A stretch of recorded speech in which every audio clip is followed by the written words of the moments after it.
In this video, we're going to share a couple of filmmaking tips that can be used on any video genre. So whether you're making a vlog or a travel video, maybe a gaming channel, or even just a regular short film, hopefully you can find these tips useful to improve the quality of your productions. Let's go ahead and get started with tip number 1. So the first thing is to get familiar with your camera settings. Now this is going to depend on what kind of camera you're using, whether it's a Panasonic like the one we have here, or a Canon camera, or a Nikon. It doesn't really matter what kind the brand is, but it does really help to understand the settings for the specific camera you're using. Now to be perfectly honest, there are a lot of settings, especially when it comes to DSLRs, a lot of menus, a lot of submenus, and it can be a bit intimidating, especially if it's your first camera. You may not even end up using a lot of the settings, but it's helpful to know that they exist and that they're there in case you need them. Take the time to either go through the manual or look at videos based on your camera for things like histogram and scopes to make sure that you're getting the right exposure, how to change basic settings like aperture, shutter speed, and ISO, and any other special settings that might help make things easier. For example, right now I'm filming with the Panasonic Lumix GH5S, and there's nobody else here right now, it's literally just me. But there's an app for the GH5 that allows me to pull up the view on my phone. So even though there's nobody here to check the focus, I can do it on my phone right here, and I don't have to get up and continuously go back and forth because that's a pain. So take a look at a couple overview videos on YouTube for your specific camera because you might find a couple settings that will really come in handy in future shoots. Next up is to plan before you film, and for me, I do find it really helpful to have a specific sort of storyboard or shot list before we go film. Storyboarding for me helps me plan out what the shots are going to look like, helps me establish the sort of rhythm of the shoot, and gives me something to refer back to on set. Because one of the worst feelings is being on set and not having any idea what you're doing or what's coming next. Knowing that and being able to communicate that to your teammates is very helpful. I would encourage you to try out different types of pre-production because you might find one more fun or even more helpful than the other. Aside from figuring out the shots, it's also important to location scout, so go to the place before you actually start filming there to make sure that it has everything that you need.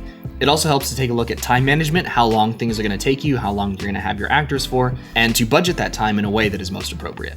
Next tip is to remember that audio is 50% or even more, depending on who you ask, of your final product. So don't neglect the music, the sound effects, and the atmosphere that you can create using audio sound effects. For the shorts that we've done like Renegade, Starcourt, or the Harry Potter sketch with Ollie, I found that audiojungle.com and the Filmstro app gave me what I needed.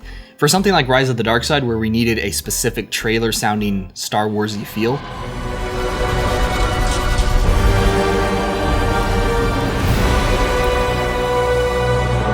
we went with a freelancer who was able to develop the music to fit the mood exactly as we needed. If you're looking for sound effects, I would recommend freesound.org. That's where I go for a lot of the Foley stuff that I could capture myself, but it would be easier to just download it for free and use it in my project. For a tutorial on editing audio and sound effects inside of HitFilm, check out the Basics Masterclass. We go over adjusting volume, adding sound effects and transitions, and mixing the audio levels to get the best result.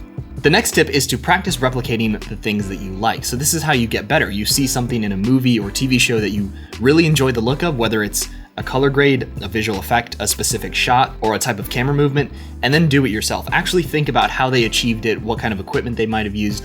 If you can, find a BTS of the shot because usually you can see them on set literally doing the shot and it's quite informative. Take a look at the shot you like and break it down into separate elements. What's the color look like? What kind of costumes are they wearing? What is the lighting? How many are there, do you think? And this involves some guessing on your part because obviously you can't really ask or be on set while they were filming that, but thinking about it and coming up with a solution on your own is an exercise in itself. For me, my interests are visual effects and cinematography, so I often try to emulate specific visual effects shots from movies and TV shows, as well as specific lighting setups for color grading. This next tip is a pretty quick one, and it might seem kind of, there's Tom. What's Tom doing? Are you filming? Yeah, but I can wait. Hide your bears, people! This next tip is a pretty quick one, and it seems obvious, but a lot of people don't do it. It's to actually watch your project once it's exported. Not just in the timeline, but when you export it. Give it a listen, make sure you're wearing headphones or have a good speaker system. And this is to catch mistakes, so you'll see things like black frames in between cuts, or edges on visual effects elements if you're compositing. Spelling mistakes is another one. Watch very carefully what you're typing in your video. Before the winners, here is some honorable mention. No.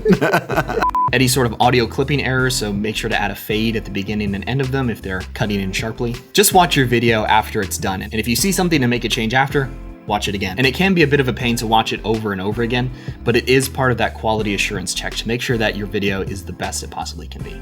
And the final tip for today is to consider everything when you're going through from pre to post-production. This involves everything from the final aspect ratio that you're delivering in, to the resolution that you're shooting in on your camera, to the costumes or outfits that your characters are wearing on set. Basically, everything in your shot should be considered. It shouldn't really be an arbitrary choice. So for example, let's take this shot here and break it down a little bit. I've got 5 lights going at the moment, and they've all been specifically chosen and positioned so that they give the best look it can. Let's start by turning off the key light here. And instantly you can see that it's gone from a bright, sort of happier stand-up into, I look like I'm in a Snyder film. And now I'm in a horror movie about cyber criminals.